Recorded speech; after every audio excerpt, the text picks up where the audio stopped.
Buenas noches. En primer lugar, agradecer a la Unión Bolivariana, su rector y demás personal, y por supuesto a CESPE, la posibilidad y la oportunidad de este compartir de saberes, que hemos titulado Experiencias Educativas hacia la articulación y secuenciación curricular. A mí siempre me gusta comenzar con la definición de términos, y en este caso, a pesar de que ayer se habló de articulación, yo planteo entonces, en correspondencia con lo dicho ayer, que implica unión, continuidad.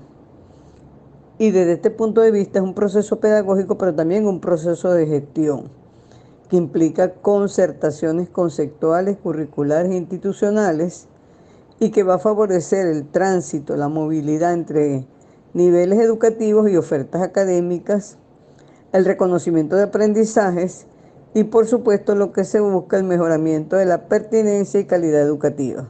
La articulación requiere entonces de un proyecto educativo institucional en construcción y revisión permanente, y una planificación curricular que es producto de las convergencias espiralada y que implica la selección y adecuación de los contenidos. La secuenciación implica colocar un orden en las acciones didácticas. Esto implica conexiones y relaciones entre los contenidos, progresión en su complejidad, lo que implica reconocer las características y necesidades de los estudiantes para adaptar la secuencia curricular a su nivel de desarrollo. Con esto en mente, entonces vamos a desarrollar los tres aspectos que nos hemos planteado para esta noche. Con respecto a la secuenciación curricular en el marco de las reformas educativas, se dijo ayer y lo ratifico yo hoy, las reformas educativas son expresiones e instrumentos de los proyectos políticos. Ahora, eso no implica que necesariamente no pueda haber nuevas propuestas de contenidos curriculares, innovaciones en los procesos de mediación de los aprendizajes. El detalle es que siempre o casi siempre son los expertos quienes diseñan planes y los programas. Ahora les presento el sistema educativo venezolano, sin dejar de señalar que ha pasado por múltiples y diversas reformas. No obstante, yo me quiero referir específicamente a dos momentos. El momento que corresponde a la Ley Orgánica de Educación en 1980, que establece en su artículo 16 un sistema educativo estructurado en niveles y modalidades. Para ese momento, este currículo se considera que es prescriptivo, centrado en objetivos. Entonces se plantean objetivos de nivel, de etapa, de área y de grado. No obstante, se consideran competencias en el perfil del egresado. Y la educación se considera el eje del desarrollo socioeconómico del país, porque está basado, como se dijo ayer, en un modelo económico neoliberal. En esta década de 1980, yo quiero destacar cuatro reformas. Así, en junio de 1980, con el decreto 646, se crea el sistema de educación básica, transformando entonces lo que es educación primaria en un sistema de educación básica. Pasó de 8 áreas a 6 áreas, y digamos que el proceso o lo que destaca como innovación es la unidad generadora de aprendizaje, la famosa UGA en Venezuela. Esto producto de un proyecto político del gobierno de turno. Rápidamente, en el mismo 1980, se decreta la Ley Orgánica de Educación, que le da, digamos, base legal a esta reforma. No obstante, con el cambio de gobierno, en 1984, se paraliza este proyecto por 18 meses, y luego, con la resolución 435, se crea la escuela básica o la educación básica de 9 años, con otro gobierno de turno. Y al cambiar de nuevo el gobierno, comienza entonces un proyecto educativo nacional. En 1994 se hacen varios estudios de la educación, de la calidad de la educación venezolana desde diferentes organismos, y eso da lugar a que en 1997 se crea el ciclo básico nacional con dos, vamos a decir, innovaciones, que es el proyecto pedagógico de plantel y el proyecto pedagógico de aprendizaje. Y obviamente corresponde con otro gobierno de turno. Entonces, como ustedes pueden ver, en esta década, 4 reformas, por supuesto que se dieron más, y todas el producto de proyectos políticos. En la lámina anterior pudimos ver que finalizamos con la reforma del año 97, pero resulta que en el año 1999 un cambio de gobierno, se crea la Constitución Nacional de la República Bolivariana vigente y empieza entonces un proceso de reforma que se mantiene hasta la actualidad. Pasaron 10 años para que se pudiera sancionar la nueva ley de educación y que en su artículo 25 hace un cambio porque divide el sistema educativo nacional en dos subsistemas, el subsistema de educación básica y el subsistema de educación superior. Entonces, digamos que se plantea un currículo centrado en procesos y una educación más crítica y participativa. Aquí entonces vemos, digamos que de inicio, dos reformas, la sanción de la Constitución y comienza a generarse un sistema educativo bolivariano que algunos califican en paralelo con lo que estaba vigente para ese momento. Este sistema educativo bolivariano se inicia en el 2000 con la creación de las escuelas bolivarianas, en el 2003 con las misiones educativas, Robinson para educación primaria, Rivas para bachillerato y Sucre para el nivel universitario. En el 2004 se crean los liceos bolivarianos, en el 2005 los Simoncitos que corresponden a la educación inicial, en el 2006 las escuelas técnicas con una nueva visión, en el 2007 el currículo nacional bolivariano y fíjense que es en el 2009 cuando se pronuncia la Ley Orgánica de Educación, que era un sentir de todo el pueblo, su necesidad. No obstante, esta ley, como les dije, establece dos subsistemas en el sistema educativo venezolano y plantea una educación diversa, equitativa, inclusiva e intercultural.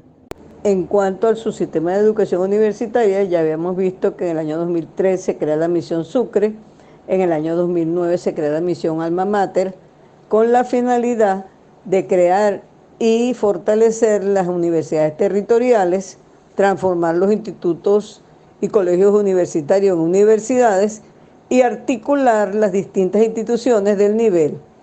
Por su parte, en el 2010 se crea la Universidad Bolivariana con unas nuevas políticas de inclusión y cuyo modelo educativo es un proyecto académico comunitario donde convergen la teoría y la práctica para integrar los procesos de formación, investigación e interacción comunitaria. La lámina tomada como tal de un documento muestra entonces el sistema educativo bolivariano y la siguiente, cómo ha evolucionado el sistema educativo venezolano. A la pregunta inicial, ¿cómo es la secuenciación curricular en las reformas educativas?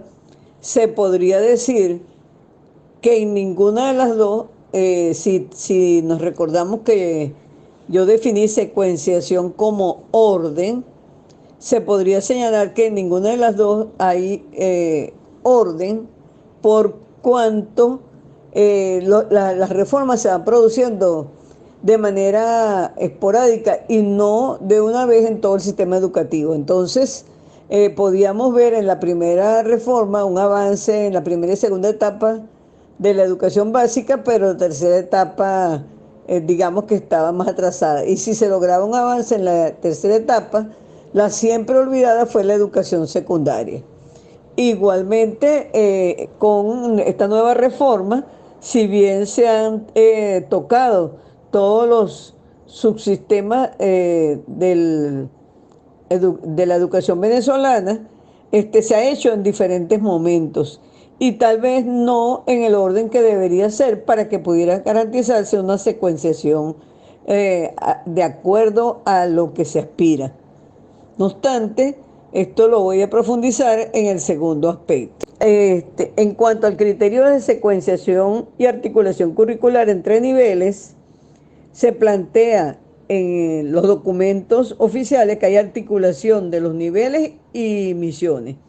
Y el criterio es el principio de continuum humano, que entonces señala que cada nivel va a estar adaptado al desarrollo, a la etapa que corresponde en el desarrollo fisiológico, psicológico y emocional del estudiante. También se habla de una articulación de la escuela-comunidad para incorporar los saberes comunitarios, socioproductivos y ancestrales. Y se plantea entonces un currículo abierto, flexible y contextualizado. Se consideran otros criterios de secuenciación, como ya se señaló, con el estudiante, con la mediación del aprendizaje, con las asignaturas y con el profesor, como se puede ver en la siguiente lámina. En teoría, entonces, se plantea que hay articulación entre los subsistemas y niveles de la educación venezolana. No obstante, una consulta nacional por la calidad educativa en el año 2014 señala que los docentes dicen que no hay vinculación entre los dos subsistemas educativos. Y los estudiantes, por su parte, piden mayor vinculación. Pero los estudiantes van más allá y señalan que se deben tender puentes curriculares, pedagógicos, organizativos y administrativos. Y plantean la educación para el trabajo, el arte y oficio como una estrategia de vinculación, porque va a permitir identificar intereses y proyectos de vida. En cuanto a los procesos y toma de decisiones en relación a la secuenciación y organización curricular, evidentemente que es básico y está planteado de manera teórica en la reforma educativa venezolana la necesidad de la integración de conocimientos, y esto se manifiesta en la creación de áreas de formación que consideren las distintas disciplinas y el conocimiento inter y transdisciplinario, lo que requiere entonces de asumir la realidad y el ser humano como integral. Con respecto a estas áreas de formación, surgen de temas indispensables y de estos a su vez se generan temas generadores, tanto teóricos como prácticos, y que se imbrinquen en un tejido temático que se constituye en referente. Y esto es lo que va a permitir entonces la secuencia didáctica.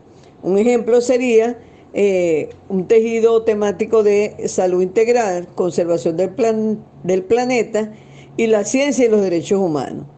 Y en los enfoques de secuenciación que se utilizan o que se deben utilizar son el enfoque temático, por supuesto, el enfoque en espiral, que justamente lo determina el principio de continuo humano, y el enfoque basado en proyectos.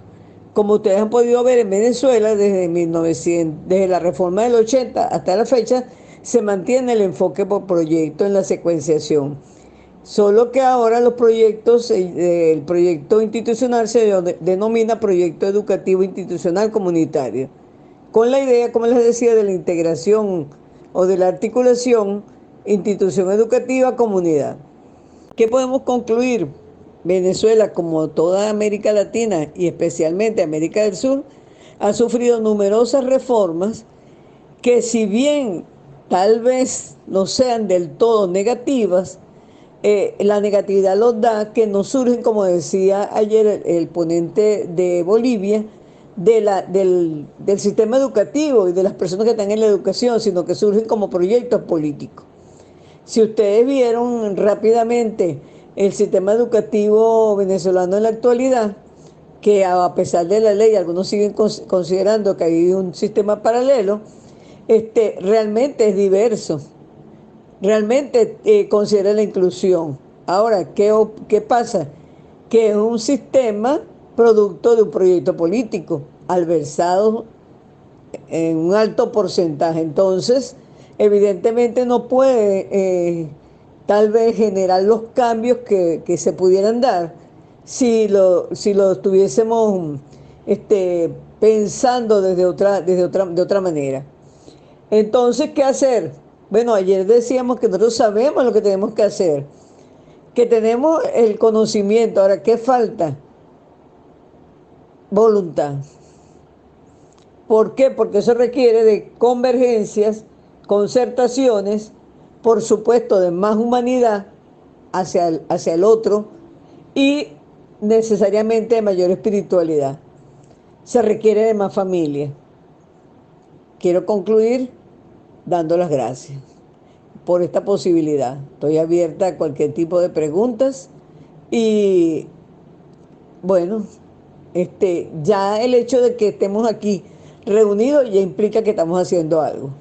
Un aspecto que no podemos olvidar es el cambio de paradigma del docente como ejecutor a sujeto de la reforma, lo que implica entonces formación, actualización y desarrollo profesional.